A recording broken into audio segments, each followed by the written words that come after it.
Hello साथियों, नमस्कार। आप सभी का स्वागत है।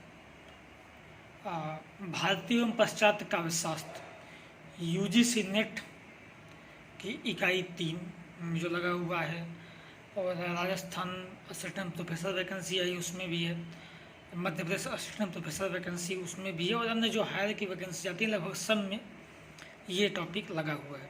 ठीक। और इससे संबंधित लगभग यूजीसी नेट की बात करें तो 7-8 क्वेश्चन अक्सर हमेशा आते हैं। अन्य परीक्षाओं में भी लगभग इसी अनुपात में प्रश्न आ ही जाते हैं। तो कोई एक बुक जिससे ये पढ़ा जा सके, अच्छे से पूरा कंप्लीट हो सके, उसकी बात अगर हम करें तो एक पुस्तक हमारे सामने है, इससे आप लोग कई लोग परिचित भी होंगे। ये है भारतीय पाश्चात्य काव्यशास्त्र, डॉक्टर विवेक शंकर, राजस्थान हिंदी ग्रंथ अकादमी द्वारा प्रकाशित है ये। ठीक है। इस पुस्तक में आपको भारतीय पश्चात काव्यशास्त्र का संपूर्ण सिलेबस, संपूर्ण बातें समाहित मिल जाएंगी। पुस्तक के अंदर ध्यान दें अगर हम, तो जो पुस्तक है वे विवेक शंकर एसोसिएट प्रोफेसर हैं, रांची स्नातकोत्तर कला महाविद्यालय कोटा राजस्थान में। ठीक है। ऐसा पहले लिख रखा है कि नेट JRF स्लेट कॉलेज व्याख्याता साक्षात्कार प्रतियोगी परीक्षाओं के लिए है। ये ठीक है। 285 रुपये की ये पुस्तक, मान लीजिए कि थोड़ा 2-4 से संस्करण आएगा, थोड़ा महंगा हो सकता है। ठीक है।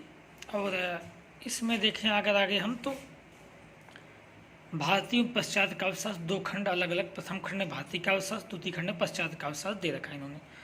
प्रथम खंड लगभग 316 पेज का है, भारतीय काव्यशास्त्र काफ़ी लंबा दिया है इन्होंने। इसमें देखेंगे आप तो काव्यशास्त्र का इतिहास, हिंदी काव्यशास्त्र का इतिहास, काव्य लक्षण, काव्य हेतु, काव्य प्रयोजन, रस, रस निष्पत्ति, रस सूत्र के व्याख्याकार, साधारणीकरण, सहृदय की अवधारणा, काव्य की आत्मा में विविध काव्य संप्रदाय, रस संप्रदाय, अलंकार संप्रदाय, रीति, वक्रोत्थान, औचित, सभी संप्रदाय दे दिया।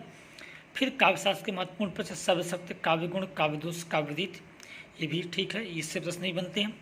फिर अलंकार एवं छंद, भारतीय काव्यशास्त्र, अन्य वस्तुनिष्ठ तथ्य, जो भी इससे इतर चीज़ें बची, वन लाइनर टाइप के जो वस्तुनिष्ठ तथ्य हैं कुछ विशेष, वो भी इन्होंने इसमें समाहित कर दिया है। ठीक है। तो ये भारतीय काव्यशास्त्र का संपूर्ण सिलेबस हो गया पूरा। इससे बाहर भारतीय काव्यशास्त्र में कुछ नहीं होता। इसके बाद पाश्चात्य काव्यशास्त्र दे दिखा है। इसमें आप देखेंगे तो पाश्चात्य में प्लेटो का अनुकरण सिद्धांत, अरस्तू का सिद्धांत, अनुकरण विवेचन, ट्रेजिडी का अर्थात एंड कॉमेडी, फिर लॉन्जाइनस का उदात्त, फिर इलियट का सिद्धांत, निर्वैज्ञिकता, वस्तुनिष्ठ समीकरण, फिर क्रोचे का व्यंजना सिद्धांत, रिचर्ड्स का सिद्धांत, मूल संप्रेषण, काव्य भाषा, कॉलेरिज का कल्पना फेंटेंसी, वर्ड्सवर्थ का काव्य भाषा, और अध्ययन में पश्चात काव्यशास्त्र महत्वपूर्ण स्मरणीय तथ्य दे रखे हैं। महत्वपूर्ण स्मरणीय तथ्य हम देखेंगे क्या क्या चीज़ें दी हैं इन्होंने, क्योंकि भी कई सारे राइटर बचे हुए हैं, तो शायद उसमें समाहित, पूरा समाहित है इसी में। फिर इन्होंने बेहद अच्छा बात यह है, आखिरी में अभ्यास प्रश्न, भारतीय काव्यशास्त्र और पश्चात दोनों के अभ्यास प्रश्न दे रखे हैं। अंतिम में सहायक ग्रंथ, किन किन मूल ग्रंथों का इन्होंने सहारा लिया हो। इसके बाद हम देख लेते हैं कि अन्य वस्तुनिष्ठ तथ्य जो भारतीय और पश्चात काव्यशास्त्र दोनों में दिया गया है, तो उसमें क्या क्या चीज़ें समाहित है, क्योंकि कई चीज़ें भी छूटी हुई थी। ठीक है। तो देखिए, अन्य वस्तुनिष्ठ तथ्य भारतीय काव्यशास्त्र में है। इसमें काव्यशास्त्र के महत्वपूर्ण तथ्य, जैसे प्रथम आचार्य कौन है, प्रवर्तक कौन है, किसने 9 रस माने, किसने रसों की संख्या 8 है, प्रथम व्याकरणकार कौन है, ऐसे करके दिया हुआ है पूरा। शांत रस के प्रतिष्ठापक कौन है, हास्य रस के प्रतिष्ठापक कौन है, और इसके बाद काव्यशास्त्र में सर्वप्रथम अर्थात हिंदी काव्यशास्त्र का प्रथम लेखक कौन है, काव्यशास्त्र की प्रथम व्यवस्थित रचना कौन सी है, प्रथम सौंदर्यवादी आचार्य कौन से हैं। ठीक है, ये दे रखा है। और ऐसे करके फिर 34वां संचारी भाव किसने माना, कवि समय का सर्वप्रथम प्रयोग से राजशेखर। ठीक है। वक्रोक्त का सही विस्तृत विवेचन करने वाले प्रथम आचार्य कुंतक। ये पूरा समय दे रखा है इन्होंने कि कवि समय का सर्वप्रथम निरूपण किसने किया, राजशेखर ने किया। साधारणीकरण का सर्वप्रथम प्रयोग भट्टनायक ने किया। तो ये दिया हुआ है। इसके बाद है संख्या संबंधित महत्वपूर्ण तथ्य कि शब्द शक्ति के संबंध में कितनी संख्या किसने माना है। काव्य गुण का दे रखा है किसने माना है। काव्य दोष की संख्या किसने कितनी मानी है, वैसे भरत मुनि 10, तो कौन कौन से माने, भामा 25, तो इसमें क्या क्या चीज़ें आएंगी। फिर काव्य हेतु किसने क्या माना, जैसे काव्य हेतु 3, प्रतिभा, व्युत्पत्ति और अभ्यास, प्रतिभा के 2 भेद, रुद्रट ने क्या माना है, राजशेखर ने क्या माना है। फिर अलंकारों का वर्गीकरण कर रखा है इन्होंने।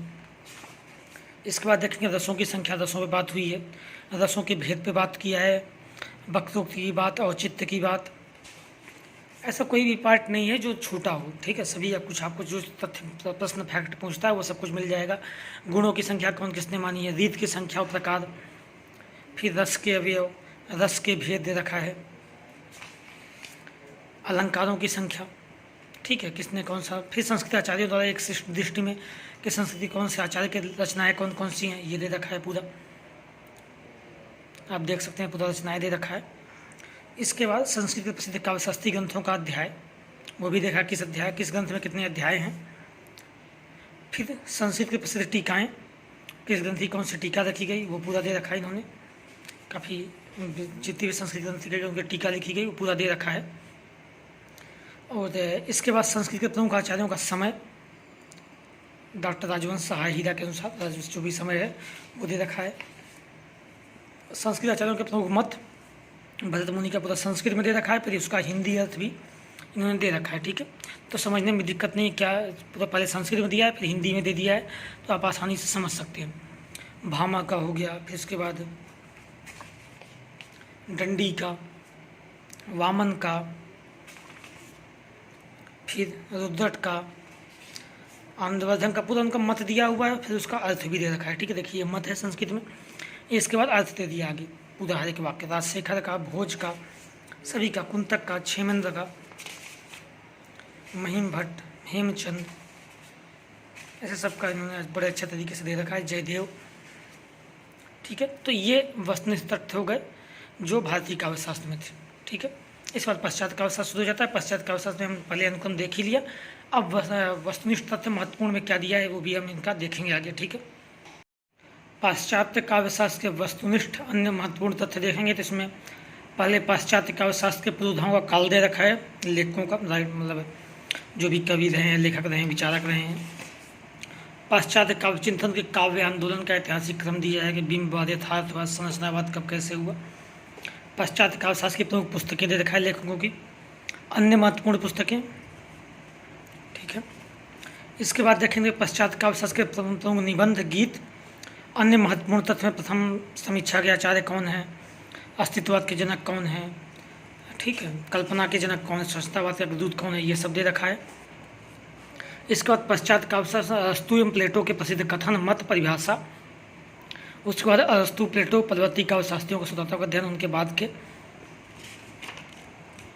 फिर पश्चात विद्वानों की दृष्टि में काव्य लक्षण क्या है, पश्चात आलोचकों के प्रमुख सिद्धांत या वाद क्या है, ये भी पूरा दे रखा है, ठीक है। और इसके बाद अभ्यास प्रश्न, जैसा कि हमने बात किया था कि काव्यशास्त्र, भारतीय काव्यशास्त्र, पश्चात दोनों के अभ्यास प्रश्न इन्होंने दे रखे हैं, उत्तर भी दे रखा है इन्होंने। भारतीय जैसे भारतीय काव्यशास्त्र हो गया तो ये 197 प्रश्न, इसका उत्तर भी, फिर पश्चात काव्यशास्त्र के अभ्यास प्रश्न है, फिर उत्तर। इसके बाद सहायक ग्रंथ दे रखा है भारतीय काव्यशास्त्र के, और ये पश्चात काव्यशास्त्र का सहायक ग्रंथ किस ग्रंथों का इन्होंने सहारा लिया है, तो यहाँ पे ये भी देख सकते हैं, ठीक है।